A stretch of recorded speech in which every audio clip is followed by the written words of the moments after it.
Aujourd'hui, on se retrouve pour remettre le nez dans les livres de l'auteur Brandon Sanderson, remettre les pieds dans son univers connecté, le Cosmere, mais pour une première fois, on va sortir un peu de l'univers qu'on a couvert jusqu'à présent, qui était celui dépeint par la saga Derrière moi, les romans des archives de Rochard, et on va rentrer donc dans un nouvel univers par un petit one-shot, enfin petit, dans la mesure où on peut qualifier les ouvrages de Brandon Sanderson de petits, donc aujourd'hui, Warbreaker.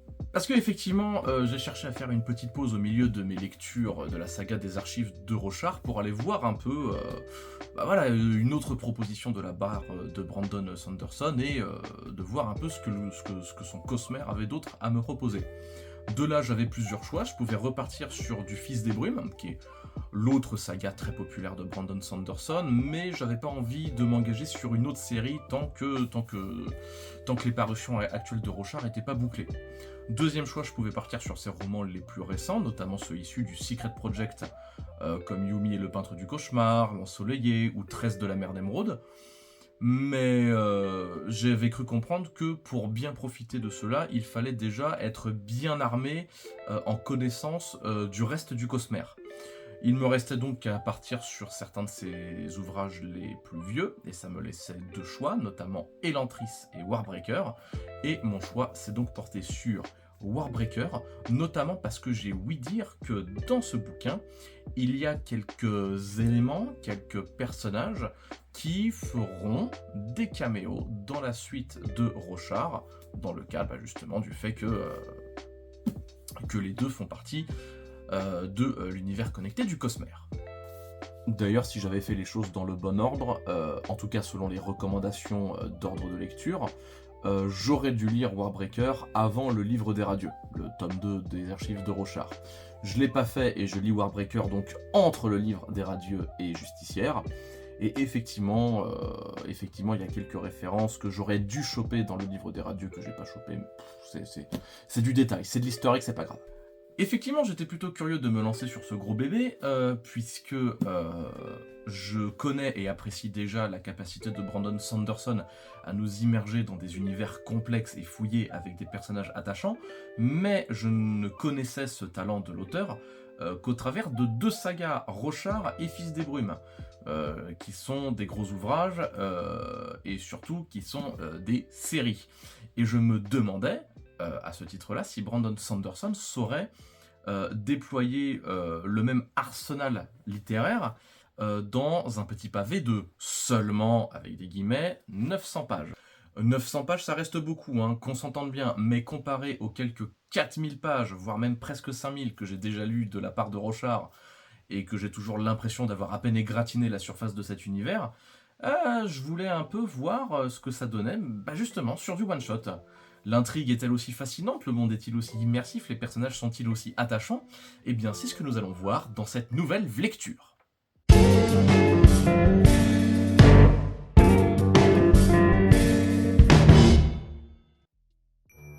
Destinée depuis sa plus tendre enfance à épouser le terrible roi du royaume de Tétélir, la princesse Viviena se retrouve désemparée lorsque sa petite sœur Ciri est envoyée à sa place, au milieu de cette redoutable cour pleine de rappelés, des divinités païennes marchant parmi les hommes et d'éveilleurs créant des abominations mortes vivantes par le pouvoir sacré du souffle biochromatique.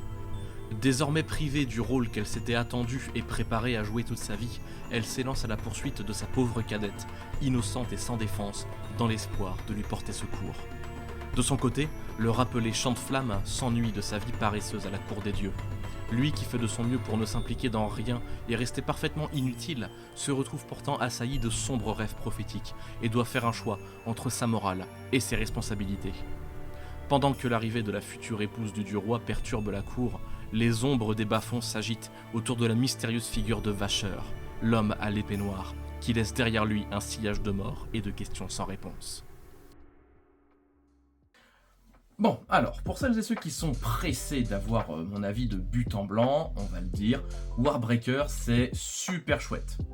On n'a pas le cerveau retourné toutes les 10 pages, hein, mais ça reste un bon roman, et surtout, si vous aimez Brandon Sanderson, c'est du très bon Brandon Sanderson.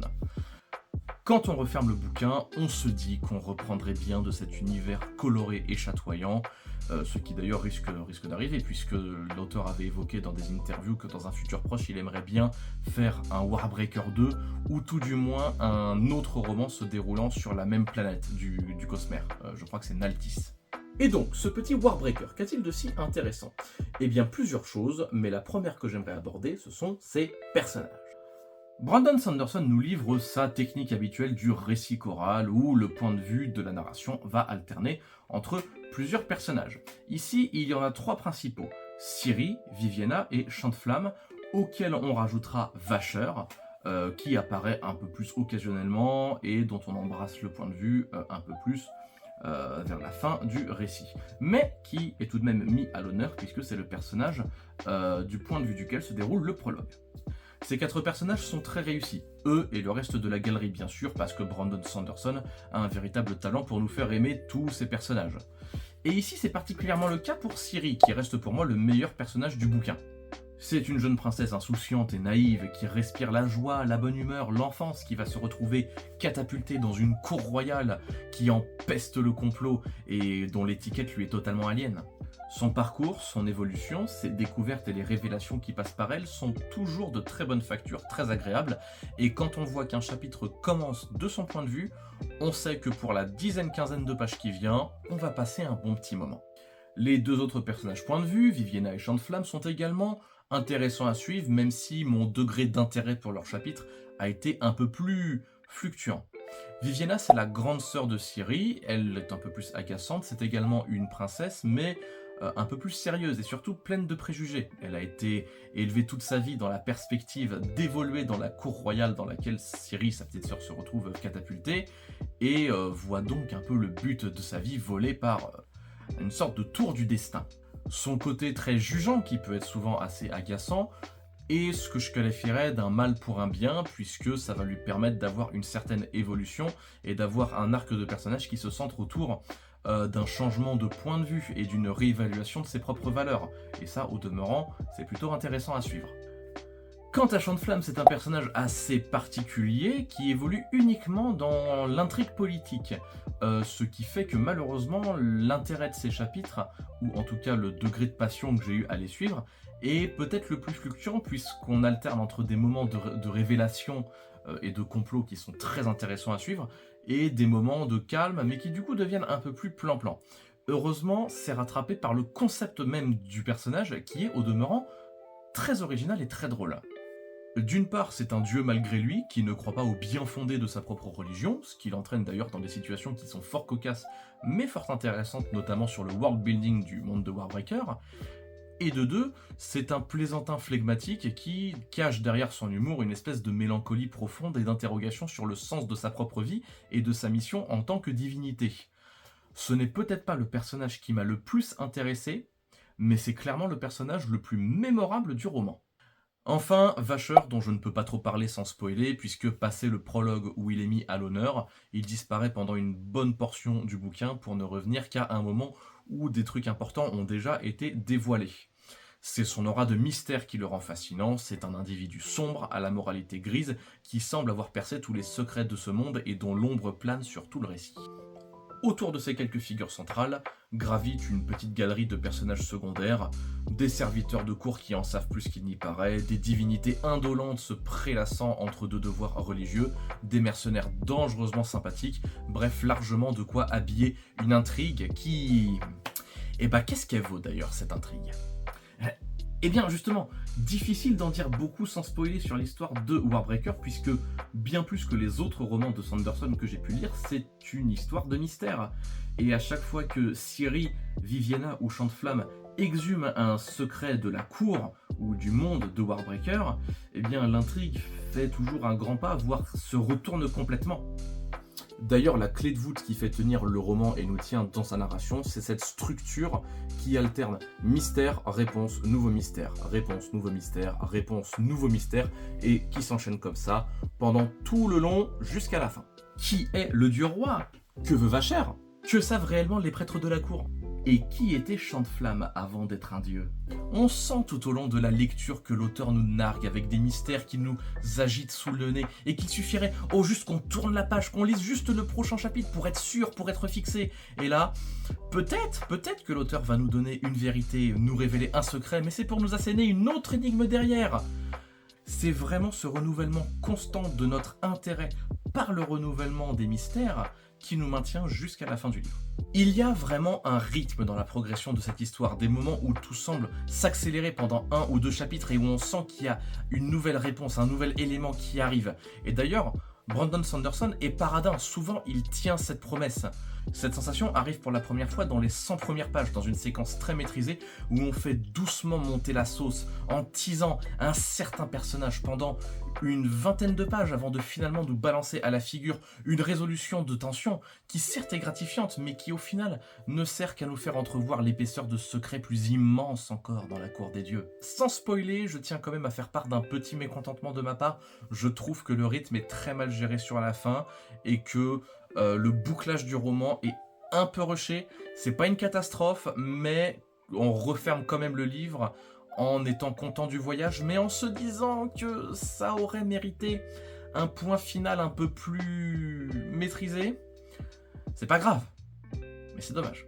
En revanche, le point sur lequel j'attendais ce roman de pied ferme, puisque c'est un roman de Brandon Sanderson, c'est le world building.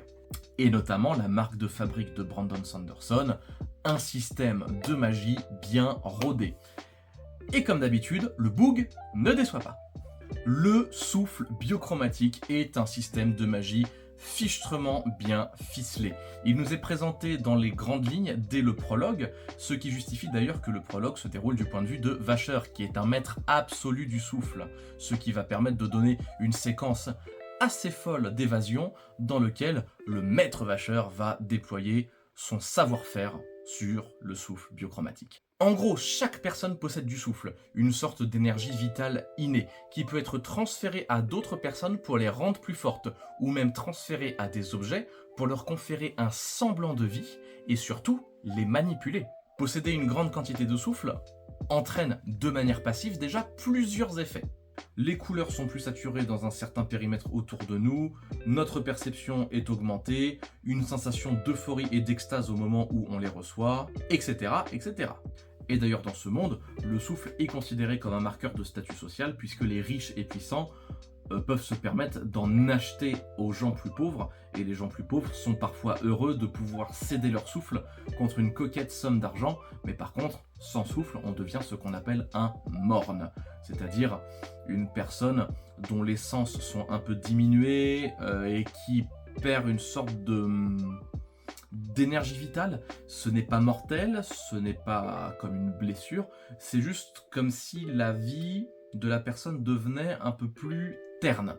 C'est un système de magie très bien fichu dont je ne vous livre ici que les grandes lignes, mais on sent que l'auteur s'est vraiment amusé à écrire une sorte de principe de base très simple, mais qu'il a vraiment pu pousser dans ses retranchements et écrire des scènes d'action dans lesquelles les personnages se servent du souffle et de sa capacité d'animation d'objets avec un degré d'astuce assez ahurissant. Il y a des trucs qui sont très malins, des manœuvres de ouf. Et d'ailleurs, à la fin du livre, on sent vraiment que le souffle biochromatique en a encore sous le capot.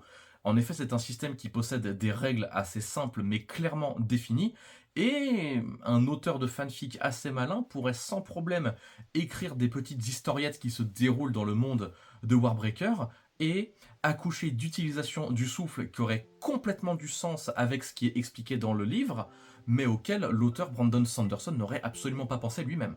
D'ailleurs, pour moi, cette fluidité d'utilisation que n'importe quel lecteur pourrait déduire des règles très simples qui sont écrites pour le souffle dans le livre, c'est le marqueur d'un système de magie très réussi. Mais bon, le world building, ce n'est pas que le système de magie, c'est aussi le reste de l'univers, le reste du monde. Et sur ce niveau-là, on pêche un tout petit peu. Toute l'intrigue est confinée à une grande ville, Tétélir, et on a du mal à se figurer le monde au-delà de ces murs.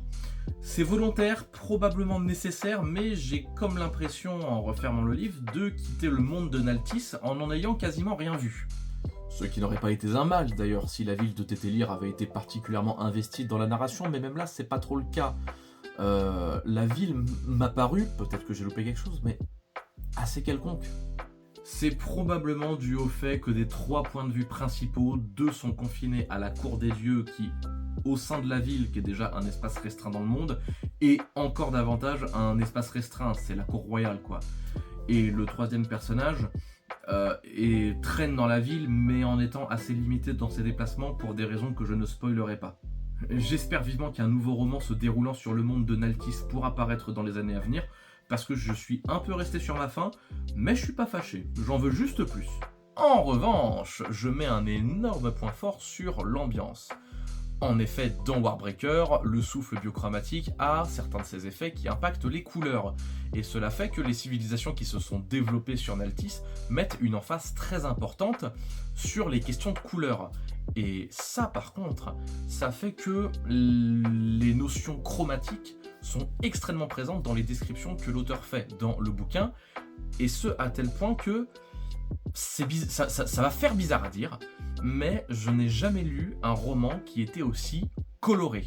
Les couleurs sont extrêmement présentes dans les descriptions, dans la narration et tout, et ouais, il n'y a pas d'autre mot. Le roman est coloré.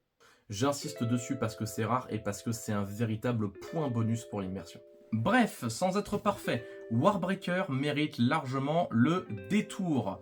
Il cumule les qualités d'une bonne intrigue politique et d'un bon roman d'aventure fantasy, avec des petits éclats de polar saupoudrés par-dessus. Le rythme est parfois un peu en dents de scie, mais les passages les plus rébarbatifs sont largement compensés par la bonne écriture des personnages.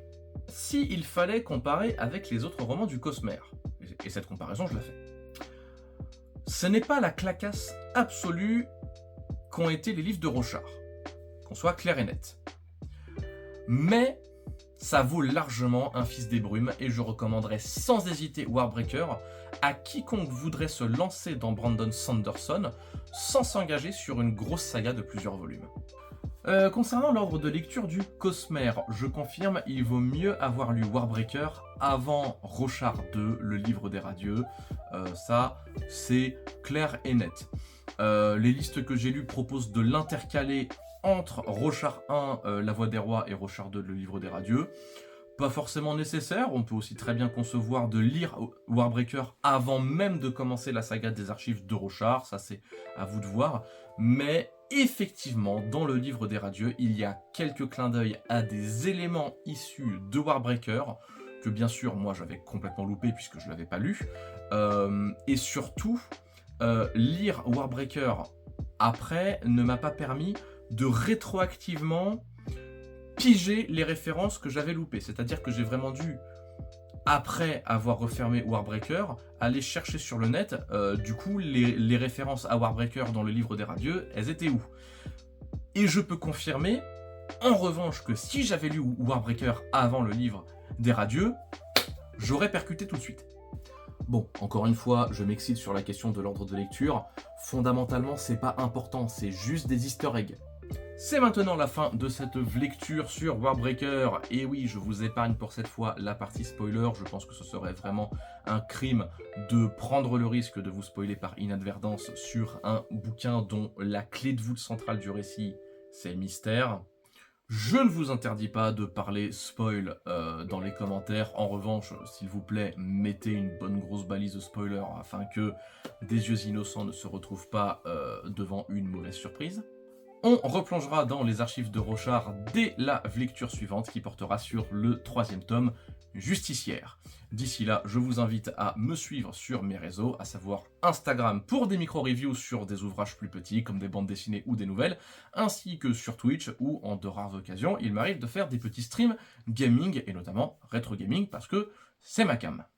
Je vous invite bien évidemment, comme tout bon youtubeur, à liker la vidéo, la partager si ça vous dit et laisser un petit commentaire pour le référencement. Donnez de la visibilité à votre serviteur si vous aimez son travail. Et d'ici à la prochaine lecture, je vous laisse et vous salue bien bas.